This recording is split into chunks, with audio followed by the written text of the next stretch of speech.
This video shows you how to change the channel ID for the HDX remote. You can configure the channel ID so that the remote control affects only one Polycom HDX system, even if other systems are in the same room.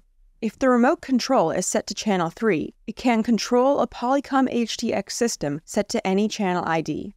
You can change the channel ID from the web interface. Go to Admin Settings, General Settings, System Settings. Set the channel ID. Select Update to finalize.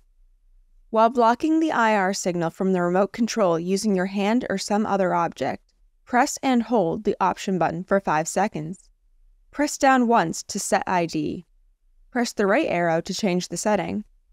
Press up or down to select the channel ID that you configured on the system. Press right to select the new setting. This concludes the tutorial.